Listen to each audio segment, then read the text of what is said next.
Let's begin with the Secret Service being accused of deleting text messages that could be critical to investigating the events of the insurrection. How could they be deleted? In a letter this week to both the House and Senate Homeland Security Committees, the DHS Inspector General writes that after his office requested full electronic records for an evaluation of the Capitol attack, the Secret Service deleted a significant number of text messages from January 5th and 6th of 2021.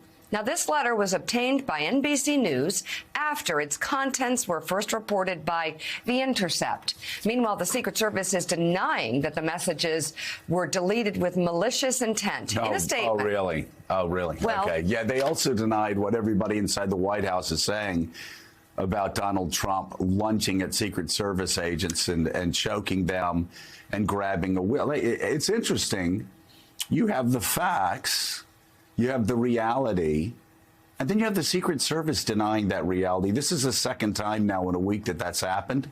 And you even have a D.C. cop now saying, yeah, what we heard Cassidy Hutchinson testify about happened. I was in the motorcade and heard the traffic over the radio that this was happening. So, again, I'm really wondering. I know that Trump politicized the Secret Service.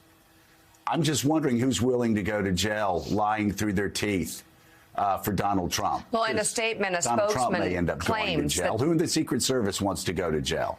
A spokesman claims some of the data that was lost during a pre-planned device replacement program that began on January 2021, before the DHS probe into the insurrection even began. Now, he also notes that the Secret Service has been fully cooperative with the DHS investigation. Okay, but hold on. Just let's take that down because it's nonsense. The Inspector General. I wonder who ordered that. If it happened. The Inspector General ordered copies of those text messages and said they deleted them after the Inspector General ordered them. So Secret Service wants us to believe the Inspector General's lying. Somebody's lying. Somebody needs to be hauled before Congress to testify. It seems like a huge stretch at best. Let's bring right now NBC News correspondent Julia Ainsley. She covers the Department of Justice and the Department of Homeland Security. So, Julia, help us out here. We've heard reports, many reports, that Donald Trump politicized the Secret Service agency, moving friends and allies into high positions. And so over the past couple weeks, we've had testimony from Trump insiders inside the White House talking about this incident about Donald Trump choking a Secret Service agent, grabbing the steering wheel. Now, we've heard other people say, yes, that happened. Now we're hearing D.C. cops saying that happened. But the Secret Service, off the record, denies it. Now we have this. An Inspector General says, hey, give me all your text messages. Give me all your electronic communications so we can figure out what happened on January the 6th. And the IG says they deleted the texts after the request. What can you tell us? That's right, Joe. So the timeline here, you're spot on, and that's critical because anyone who has ever had their records requested or subpoenaed knows that it's when you have that request that you need to immediately preserve all of those records. Now, the Secret Service is saying that they were doing this program that started before the request where they were replacing all of their devices. That was ongoing, and so that is why these messages, at least some of them, we don't know if all of them, were deleted and couldn't be handed over to the IG. The IG also said in that letter that it was lawyers at the Secret Service that came in between that request and the time where they ever even responded, further delaying and probably diminishing some of the information that they could have come. They said that that was a delay and that they clearly are slapping the Secret Service hands in that. And Joe, you mentioned, of course, the Secret Service role in that very salacious conflict that we heard about from Cassidy Hutchinson.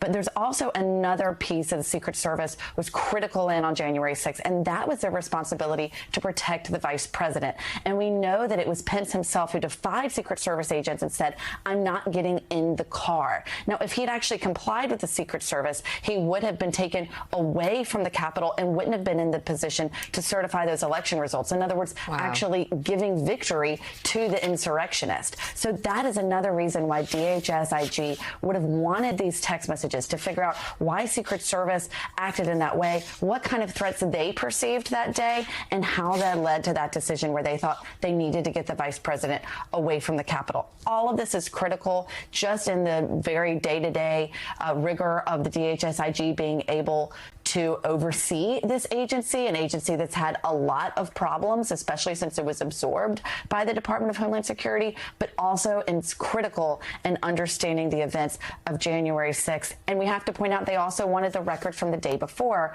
which begs a lot of questions about what did the Secret Service know, what was it planning for and expecting before this insurrection even took place, Joe? It's just absolutely remarkable. What can you tell us about, because we've heard a little bit about it, after Cassidy Hutchinson's testimony, there was some talk about how Donald Trump had politicized the Secret Service. What can you tell us about that side of the story?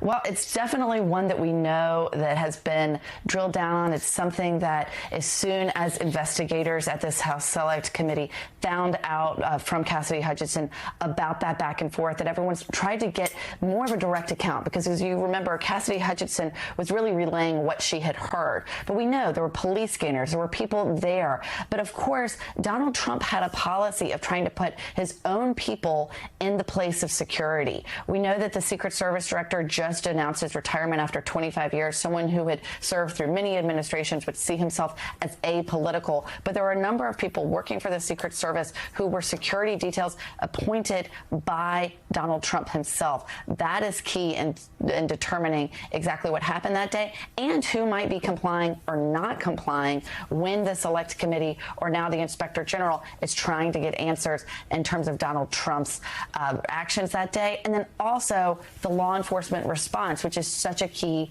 part, whether you're talking about Capitol Police, other parts of DHS. We reported here at NBC that CBP, Customs and Border Protection, were actually uniformed and armed, ready to go, but were kept waiting in the basement of the Reagan building during the insurrection that was happening just blocks away. A lot of questions about law enforcement response, Secret Service being pivotal, and the fact that they were responsible for the president's security that day, would have known his every detail, every movement and request, and also, of course, protecting the vice president as a mob was chanting that they wanted to hang him, Joe. I can't even believe I'm saying that. NBC's Julia Ainsley, thank you very much.